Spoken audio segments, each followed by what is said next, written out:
Olá, é um grande prazer estarmos juntos nesse espaço virtual que é a nossa igreja. Enquanto não temos a oportunidade de estar reunidos de forma presencial, pelo menos à distância nós conseguimos estar juntos. Louvado seja Deus por isso. Eu quero, nesse momento, agradecer muito a você por ter escolhido estar junto conosco nesse momento em que estamos iniciando uma nova temporada dentro das séries que nós temos feito aqui aos domingos. Iniciamos, aliás, no último domingo, a série Atos e Epístolas. Começamos na semana passada mencionando como o Senhor Jesus Cristo escolheu os 12 apóstolos. Mostramos que o Senhor Jesus não os escolheu porque eles eram os melhores, mas porque estavam dispostos a andar com ele. E hoje nós vamos dar sequência. O grande objetivo dessa série é tentarmos entender como foi que Cristo Jesus plantou a sua igreja, utilizando esses indivíduos que eram os menos prováveis. Ok? E vamos tentar hoje, então, dar uma olhada exatamente nisso. O texto que vai servir como base para o nosso estudo de hoje é Atos capítulo 1, a partir do versículo 6. Se você tiver aí a sua Bíblia e quiser acompanhar, para essa temporada eu estou usando a nova versão transformadora da Bíblia. Ok? É essa versãozinha aqui, deixa eu ver se eu mostro, tá aqui. Se você tiver a mesma e quiser acompanhar, se não, também qualquer uma das versões da Bíblia, as palavras serão diferentes, mas o sentido será o mesmo. O texto diz assim: então os que estavam reunidos, está falando aqui exatamente dos 11 discípulos que depois da ressurreição de Jesus estavam reunidos com ele. Judas já não fazia mais parte desse grupo, porque Judas já havia se suicidado. Então ele está falando aqui sobre os 11 que estavam reunidos com Jesus. Então os que estavam reunidos lhe perguntaram a Jesus: Senhor, é nesse tempo que vais restaurar o reino de Israel? Ele lhes respondeu: não compete a vocês saber os tempos ou as datas que o Pai estabeleceu pela sua própria autoridade, mas receberão poder quando o Espírito Santo descer sobre vocês e serão minhas testemunhas em Jerusalém, em toda a Judéia e Samaria e até os confins da terra. Somente até aqui. Vamos fazer uma prece? Vamos orar? Obrigado, Senhor Deus, por tua palavra. Obrigado porque através dela o Senhor fala conosco. Ajuda-nos a podermos entender aquilo que é o teu propósito para nós, pois é em nome de Jesus que oramos. Amém. Bom, vamos tentar compreender esse texto à luz daquilo que nós estudamos na semana passada. Nós vimos que o Senhor Deus escolheu 12 homens, não os escolheu pelo que eles eram, não os escolheu por causa da sua capacitação, não os escolheu pelo grau de escolaridade que tinham, não os escolheu porque eles eram das melhores famílias, não os escolheu porque eles eram muito capazes, mas os escolheu apesar das debilidades que tinham, sabendo que no tempo em que deveriam cumprir a grande missão que Deus deu a eles, porque foi uma missão sobre-humana, que eles dependeriam de Deus para poder alcançar aquilo que era o propósito do Senhor. Essa foi a razão pela qual o Senhor Deus os escolheu apesar deles mesmos. Mas vamos tentar entender um pouco daquilo que aconteceu depois da ressurreição de Jesus. Nós vimos na última semana que exatamente antes da ascensão de Cristo ao céu, Cristo havia passado 40 dias, nesses 40 dias ele apareceu várias vezes aos discípulos. O apóstolo Paulo, ele vai mencionar na sua carta aos Coríntios que Jesus, durante esse período de 40 dias, ele apareceu a cerca de 500 dos seus discípulos, o que nos mostra que aquilo que mencionamos na semana passada, a respeito dos discípulos que seguiam a Jesus, dentre esse grande número de discípulos, ele escolheu os 12, mas ele tinha uma grande multidão de discípulos. E Paulo vai falar em cerca de 500 discípulos de Jesus que são testemunhas da ressurreição dele. Ele vai dizer que Jesus apareceu a Pedro, apareceu aos 12 e apareceu a mais de 500 testemunhas. Pessoas que na época em que Paulo escreveu ainda estavam vivas e podiam dar comprovação de que Jesus realmente tinha ressuscitado. Nesses 40 dias, portanto, Jesus vai aparecer várias vezes aos discípulos. E a esse grupo de 500, Jesus vai dizer especificamente: olha, eu dei a vocês uma grande comissão, eu pedi a vocês para que se espalhem por todo mundo e preguem o evangelho a todas as pessoas. Compartilhem, sejam minhas testemunhas, que vocês façam discípulos assim como eu os discipulei, que vocês discipulem outros, e que vocês os ensinem aquilo que eu ensinei, e então os batizem em nome do Pai, do Filho e do Espírito Santo, para que eles possam continuar esse ciclo. Eles não tinham a mínima ideia por onde começar, não tinham os recursos, não tinham a preparação para isso, então eles foram para Jerusalém em obediência àquilo que Jesus havia pedido para que eles fizessem. Antes, entretanto, disso acontecer, Lucas está falando aqui, no livro de Atos, nesse momento, do último encontro que eles tiveram com Jesus. Era o último, Jesus já tinha dito que aquele era o último encontro.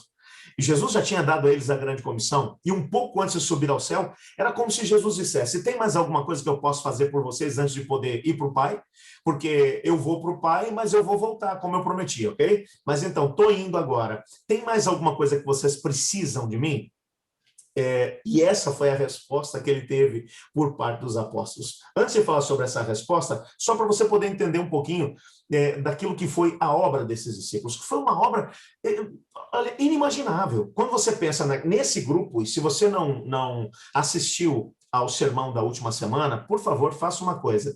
Dá uma olhada lá no último sermão, que está aí no canal da igreja, no canal do YouTube da Igreja de Santo Amaro, ou então no meu canal também você vai encontrar. Eu estudo a lição com o pastor Samuel Camilo. Você vai encontrar o sermão da semana passada. É só para que você tenha o cenário daquilo que a gente está trabalhando. Nós vimos que Jesus chamou esses discípulos, que eles não tinham a mínima ideia de como cumprir a missão de Jesus, e Jesus vai agora mostrar para eles, durante esses 40 dias, o que ele esperava deles, qual era a natureza do reino deles, ou do reino de Deus. Depois desses vários encontros, esses discípulos agora vão percebendo cada vez mais que o que eles queriam, eles só queriam aquilo que era a parte que daria mais status a eles queriam ser ministros nesse reino que Jesus ia estabelecer. Por isso os evangelhos vão dizer que durante todos esses 3 anos e meio que andaram com Jesus, o que eles fizeram foi brigar o tempo todo para poder tentar descobrir qual deles ia ser o maior, porque eles queriam, na verdade, era um lugar no reino. Eles queriam um cargo no reino que Jesus ia estabelecer, como apóstolos dele. Eles não estavam tão preocupados com aquilo que Deus esperava deles enquanto apóstolos, mas o que eles poderiam usufruir do reino. Era isso que eles queriam. Agora, nesses 40 dias, enquanto Jesus está junto com eles, eles começam a perceber que, na verdade, o Senhor Jesus os havia chamado com um propósito de abençoar o mundo através deles. Que aquilo que Jesus esperava deles era algo que era sobre-humano, que se os indivíduos mais bem preparados de Jerusalém tivessem abraçado essa missão que Jesus havia compartilhado com eles, porque a missão não era dos apóstolos, isso tem que ficar bem claro, essa missão é de Deus. Desde que o pecado entrou aqui no planeta, que Deus entrou em missão para poder salvar o ser humano. A ação salvífica que nós encontramos na Bíblia, ela é sempre de Deus. É Ele quem toca no coração e atrai o pecador, é Ele quem faz com que o pecador sinta a necessidade de se entregar a Jesus, tudo é feito através dele. Ele havia convidado agora os apóstolos para se unir de forma cabal ao trabalho que eles tinham para poder desempenhar. E quando você vê o que eles fizeram, veja, lá em Colossenses, no capítulo 1, versículo 23, o apóstolo Paulo vai dizer que todas as pessoas embaixo do céu, naquela geração, haviam recebido a mensagem do Evangelho. Ou seja, que o Império Romano, nos dias de Paulo, já tinha sido avisado a respeito de Jesus. Então, em uma geração, esses homens conseguiram fazer o impensável. Eles apresentaram Jesus para o seu tempo, para a sua geração. O Império Romano, que era 100% pagão, quando a geração apostólica desaparece, havia basicamente se tornado agora um império que já tinha uma grande representação de cristãos. Alguns comentaristas bíblicos dizem que no início do 2º século, algo em torno de 40% da população do Império Romano já era cristã, por causa do trabalho desses caras. Como é que eles conseguiram? Como é que eles chegaram a esse ponto? Bom, esse texto é fundamental para poder compreender isso. Se você liga o que a gente estudou na semana passada com o que a gente leu hoje, você vai entender o seguinte: esses homens não tinham a mínima chance, a mínima capacidade de poder cumprir a missão, mas eles cumpriram no seu tempo, na sua geração. Como eles fizeram isso se não tinham a preparação necessária? Volta para o texto comigo. Último encontro de Jesus junto com os apóstolos. Ele está a ponto de subir para o céu. Ele está a ponto de subir e voltar para o Pai. E agora ele vai dizer para eles, depois de ter dado a grande comissão, depois de ter dito a eles, vão por todo mundo, façam discípulos como eu os discipulei, E uma vez que vocês façam discípulos, ensine-os a guardar todas as coisas, batizem-nos em nome do Pai, do Filho e do Espírito Santo, mas eu vou estar com vocês enquanto vocês estiverem fazendo esse ciclo de discipulado. Eu vou estar com vocês. E assim a igreja vai crescer e vai se desenvolver. Esses caras agora, antes de Jesus subir ao céu, naquele momento em que Jesus está ali para poder dizer para eles, tem mais alguma coisa que eu posso fazer por vocês agora? Um deles, não sabemos quem, diz assim, Senhor, por acaso vai ser nesse tempo que o Senhor vai restaurar o reino a Israel? Vai ser nessa época? Eu fico imaginando um momento como esse, sabe? Eu acho que se eu fosse Jesus, eu ia dizer, meu Pai do céu, 3 anos e meio pregando para esses caras, passei mais 40 dias com eles, e eles não entenderam nada. O foco deles era a nação. Eles queriam saber quando é que Jesus ia restabelecer o reino davídico, para que Israel voltasse a ter as fronteiras da terra prometida que Deus havia prometido ao Abraão. Eles queriam saber quando é que ele expulsaria os romanos daquela terra e que Israel voltaria a ter a mesma glória que na época de Davi e Salomão. Era isso que eles queriam. E Jesus podia dizer para eles, isso não vai acontecer. Mas Jesus se vira para eles e diz assim, não vos compete saber os tempos e as épocas que o Pai reservou para si mesmo. E esse texto aqui é muito importante, ok? Na tradução para o português, o peso desse texto acabou se perdendo. Existem 2 palavras que vão aparecer aqui. Foram traduzidas, na maior parte das versões, como tempos e épocas ou tempos e estações, ok? São 2 palavras gregas diferentes. A primeira palavra que vai aparecer aí, que é a palavra para tempos, é a palavra cronos. Cronos é a palavra grega que deu origem, por exemplo, ao termo cronologia, que é o tempo que nós podemos medir. Quando eu digo para você, por exemplo, assim, daqui a 2 dias eu quero ter um encontro com vocês em tal lugar. Esse tempo que a gente pode medir, 2 dias, é o cronos. É o tempo que nós vivemos enquanto estamos aqui. Quando eu digo para vocês assim, ano que vem, nós teremos a inauguração da nossa nova igreja. Esse período, daqui até o ano que vem, é cronos. É um tempo que nós podemos medir. É o tempo que diz respeito à história humana. Mas Jesus usou uma segunda palavra, que foi traduzida aí como estações, como épocas, que é a palavra kairos. Kairos não tem nada a ver com cronos. Cronos, guarda bem essa informação. Cronos é o tempo que a gente consegue medir. Meses, anos, datas, é aquilo que diz respeito a nós, a nossa existência. Mas cronos não.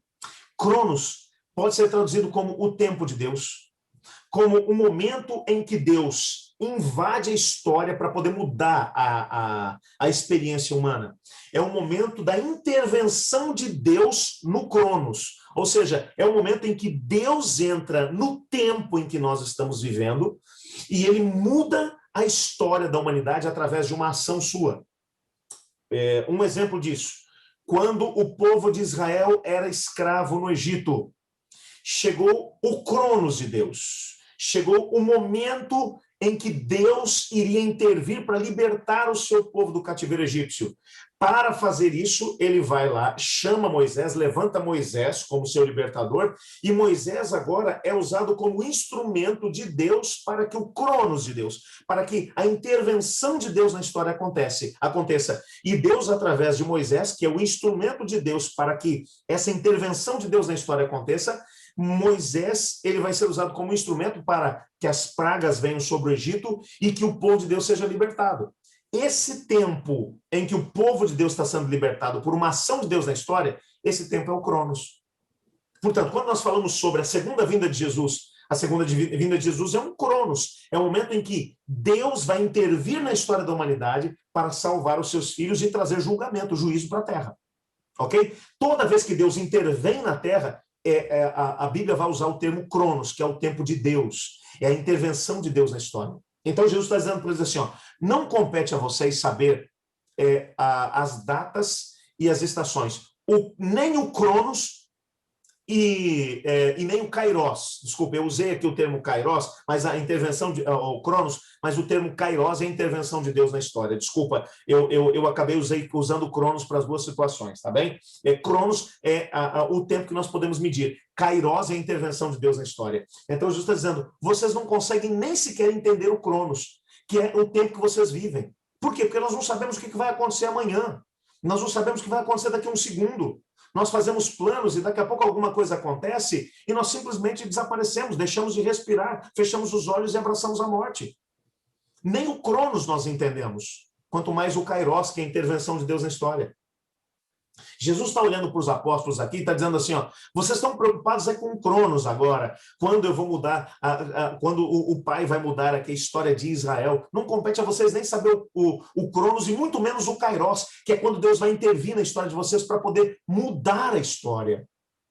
Mas tem uma coisa que vocês podem fazer, ao invés de ficar preocupados com o cronos, com a vida de vocês, o que você vai fazer amanhã, como você vai resolver isso, aquilo, ou como você vai cumprir a missão. Ou quando é que Deus, no seu kairos, na intervenção dele na história, quando é que ele vai agir? Ao invés de ficar preocupado com isso, tem uma coisa que vocês podem fazer. Aí vem o versículo 8, né? Atos 1:8, quando ele diz, vão para Jerusalém, esperem até que do alto sejam revestidos de poder. E então, vocês serão minhas testemunhas, tanto em Jerusalém como em toda a Judéia e Samaria e até os confins da terra. A ideia de Cristo Jesus é assim, ó, o foco de vocês não tem que ser naquilo que Deus tem que fazer. Não se preocupem com isso. Não se preocupem com o amanhã, não se preocupem no cronos, como é que vocês vão conseguir dar conta daquilo que é a grande comissão que eu dei para vocês, e nem como Deus vai fazer isso, nem o cronos, nem o kairos. Se preocupem com uma coisa, coloquem um foco na história de vocês. Busquem o Espírito Santo. Jesus não estabeleceu data. Ele não disse assim, ó, busquem, orem lá por 10 dias que o Espírito Santo vai vir sobre vocês. Não, ele só disse, vão para Jerusalém e esperem até que do alto sejais revestidos de poder. Esperem lá, em Jerusalém. Vão para lá e esperem lá. E eles foram, nós vimos isso na semana passada. Passaram 10 dias, com um só propósito. Qual era o propósito? O propósito era buscar a pessoa do Espírito Santo. Então eles oraram, eles buscaram, eles clamaram a Deus. E nesse meio tempo, no final de 10 dias, acontece um acontece um kairos. Deus intervém na história para poder mudar a realidade da humanidade. A realidade dos 12. A realidade dos 120.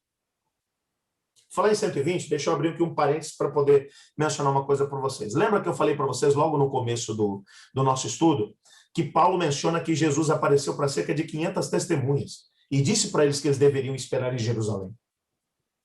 Mas naqueles 10 dias de preparo, naqueles 10 dias em que eles foram lá obedecendo a Jesus, Lucas vai dizer que só tinha 120 reunidos lá no cenáculo.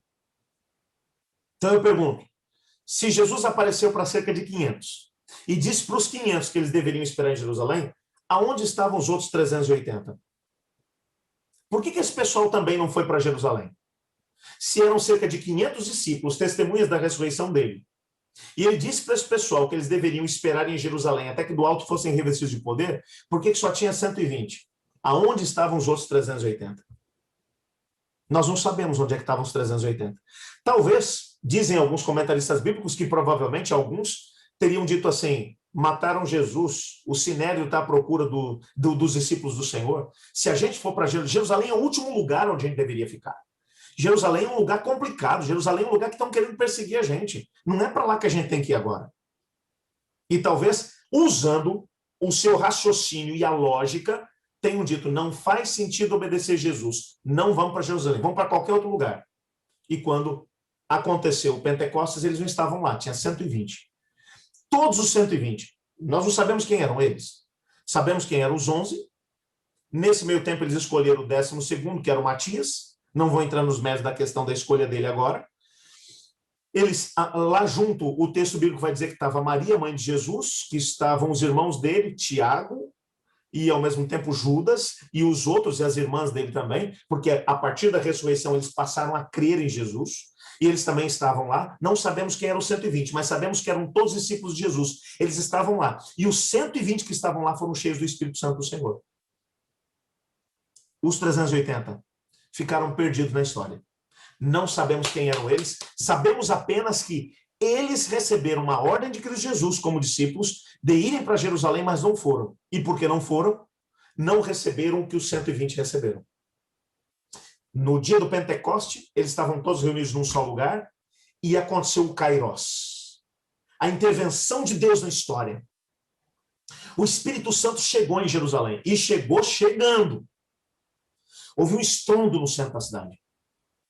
E gente de todo lado veio, eu imagino o tamanho do estrondo, porque o texto de Lucas, vai ali no livro de Atos, diz que todos correram para lá para tentar descobrir o que estava acontecendo.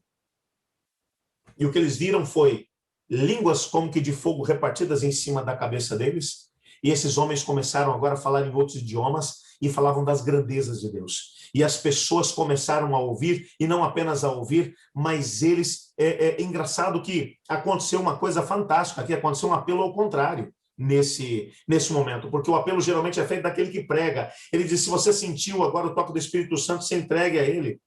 Mas o que aconteceu foi as pessoas que estavam ouvindo fizeram um apelo para Pedro, que estava pregando, dizendo, o que faremos, irmãos? E agora? Diga para a gente o que é que nós temos que fazer. E Pedro disse, eu já ia falar, mas já que vocês tocaram no assunto, creiam no Senhor Jesus Cristo e sejam batizados. E só naquele dia, algo em torno de 3.000 pessoas foram batizados e agregados àqueles que creram. E a partir daí, o processo só aumentou, só cresceu. É claro que nem tudo funcionou como deveria na história desses apóstolos. Quando você vai ler o livro de Atos com atenção, você vai reparar que, apesar de terem ouvido de Jesus a explicação do Cronos e do Kairos, o Cronos, o tempo que a gente vive aqui, a nossa história enquanto estamos aqui, dias, meses, anos, e do Kairos, que é o tempo em que Deus intervém, e de Jesus ter dito para eles, não coloquem o foco de vocês nem no Cronos, na vida de vocês aqui no corriqueiro, e nem no Kairos, quando é que Deus vai agir e fazer algumas coisas, mas vão pelo mundo todo, agora, no poder do Espírito Santo. Começa em Jerusalém, depois vão para a Judéia, vão para Samaria, e vão até os confins da terra. O Espírito vai levar vocês.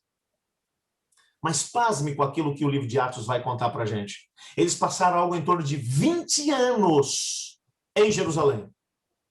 Nesses 20 anos, apóstolo Paulo foi levantado por Jesus Cristo. Jesus apareceu para ele lá na estrada de Damasco e falou, você vai ser meu instrumento para os gentios. Por que Jesus teve que levantar Saulo e transformá-lo num apóstolo aos gentios? Porque se dependesse dos 12, o evangelho ia demorar muito mais para ser pregado pelos gentios. Aí Saulo se transforma em Paulo, também apóstolo. Paulo vai primeiro para Antioquia da Síria, depois ele vai para a Ásia Menor, vai plantar igrejas como Éfeso, Esmirna, Pérgamo, Tiatira, Sardes, Laodiceia, Colossos, Hierápolis, tudo ali naquela região da Ásia Menor. Dali ele vai para a região da Galileia, da Galácia, desculpa. Primeiro ele vai para a Galácia, depois ele vai para a Ásia Menor, depois ele vai para a Europa. E quando o apóstolo Paulo já está quase terminando, e dali ele vai chegar a Roma, para poder pregar em Roma, preso, mas ele prega lá. E enquanto isso está acontecendo, os apóstolos ainda estão em Jerusalém. É depois da morte de Paulo, do martírio de Paulo, dizem alguns teólogos, que foi provavelmente depois da morte de Paulo, que os discípulos de Jesus, que ainda faziam de Jerusalém o centro do seu trabalho, que eles acabaram se espalhando por causa da perseguição que foi movida tanto por judeus como depois também pelos próprios romanos. Na verdade, alguns deles ainda permaneceram em Jerusalém até a época em que a cidade de Jerusalém foi destruída. Nesse meio tempo, por ter ficado lá em Jerusalém, Tiago, irmão de João, foi martirizado por Herodes. O livro de Atos vai falar sobre ele. Algumas coisas vão acontecer ali que você percebe nitidamente que é o Espírito Santo falando para eles, vão, Estevão é martirizado. Eles continuam lá. As coisas vão... Por quê? Porque a visão deles era, não, Jesus, ele mandou a gente pregar em Jerusalém, Judéia, Samaria e confins da terra. Então, o que eles faziam? Jerusalém era o seu centro nervoso, Dali eles pregavam na Judéia, voltavam para Jerusalém. Iam para Samaria, voltavam para Jerusalém. Iam para Galiléia, voltavam para Jerusalém. Mas confins da terra nunca acontecia. O mais próximo que os 12 chegaram de fazer algum tipo de pregação para os gentios foi aquilo que aconteceu com Pedro lá em Atos capítulo 10. Quando o anjo do Senhor se apresenta para Pedro e, através de uma visão que ele tem, a visão do lençol, mostra para ele que ele pode sim pregar aos gentios, que Deus não faz acepção de pessoas, e ele vai à casa de Cornélio. Mas ele chega a Cornélio, prega. Antes que qualquer coisa pudesse acontecer, o Espírito de Deus vem sobre Cornélio e os que estão na sua casa, e eles passam pela mesma experiência que os apóstolos haviam passado no Pentecoste, e começam a falar em novos idiomas, das grandezas de Deus, e Pedro olha para aqueles que estavam ali e diz assim, como é que nós podemos negar água para eles, se o Espírito Santo já os reconheceu? E então o primeiro batismo de não cristãos pelos 12 vai acontecer. E Pedro mal tinha terminado de fazer o batismo, o pessoal de Jerusalém já estava sabendo do que tinha acontecido e chamaram Pedro à responsabilidade. Como é que você entra na casa de gentios, você come com eles e mais, você batiza pessoas que não são da etnia judaica? Como? Essa era a visão dos 12, em Jerusalém.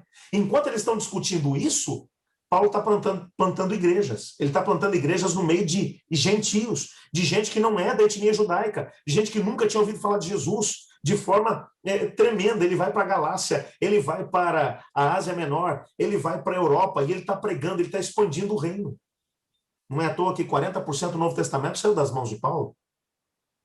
Esses 12 que foram escolhidos pelo Senhor Jesus Cristo, eles ficaram travados, preocupados com o Cronos e preocupados com o Kairos. Preocupados em como conseguir cumprir a missão, mas a partir da perspectiva que eles achavam que estava certo, e preocupados com o Kairos, quando é que Deus vai fazer alguma coisa grandiosa? Quando, na verdade, a única coisa que Deus tinha pedido para eles fazerem é que eles ficassem em Jerusalém, até que do alto fossem revestidos de poder, e então o Espírito os levaria para diversos lugares. Quando começa o processo de perseguição,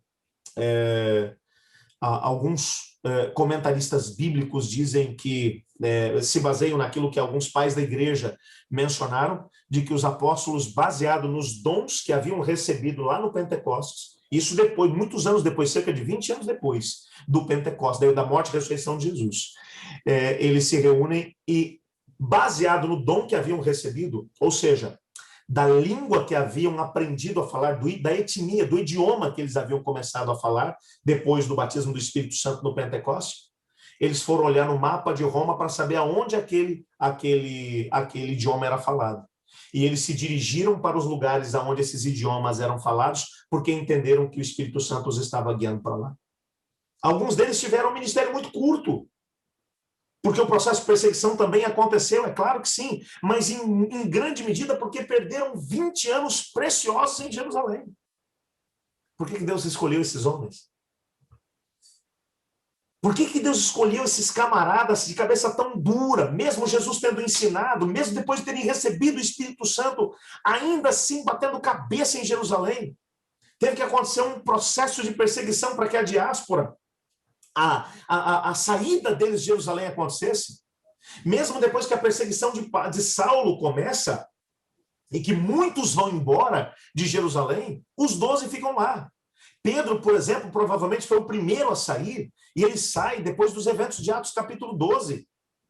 Quando Herodes, depois de ter martirizado Tiago, determinou no seu coração também martirizar Pedro. Pedro é preso na prisão, o anjo tira Pedro de lá e fala para ele, é melhor você rapar fora, porque senão Herodes vai matar você. E ele vai até a igreja que estava na casa de João Marcos, e depois dali ele vai embora, ele sai de Jerusalém. Ele vai desenvolver o seu ministério em outros lugares. Por isso, Pedro vai escrever algumas cartas para os eleitos de Deus que estão espalhados pela região da Ásia Menor. Ele vai mandar cartas para eles, por quê? Porque ele passou por lá também. Por quê? Porque por causa de uma perseguição que veio exatamente sobre ele, ele foi obrigado a sair de Jerusalém. Mas ele ficou conhecido como uma das colunas da igreja em Jerusalém, juntamente com João e juntamente com Tiago, irmão de Jesus. Você compreende isso? O que começou a acontecer é que porque o foco deles estava em quando essas coisas vão acontecer, o Cronos, como é que vamos viver a nossa experiência religiosa com Cristo aqui nessa terra, e quando Deus vai intervir para poder fazer coisas. eles não se deixaram guiar pelo Espírito Santo durante muito tempo. Mas louvado seja Deus, porque pelo menos eles aprenderam. Mas o grande foco que eu quero dar aqui nessa parte da história de Jesus plantando a sua igreja, nesses anos que foram tão complicados, apesar do Espírito de Deus ter feito grandes coisas através deles, não podemos minimizar isso, claro que não. Mas eu fico olhando o que o apóstolo Paulo fez, porque Paulo se deixava dirigir pelo Espírito, Paulo se deixou ser levado para os lugares para onde o Espírito queria. Eu fico imaginando se a mesma predisposição estivesse nos 12. Quanta gente poderia ter sido alcançada por eles naquela geração? Mas eles atrasaram os propósitos do Senhor, porque ainda estavam com o coração fincado num lugar. Não se deixavam ser dirigidos por Deus para aonde Ele os queria levar. Foram feitas grandes coisas? Claro que sim. O livro de Atos está aí para poder mostrar algumas das grandes coisas que eles fizeram. Mas quantas mais poderiam ter feito?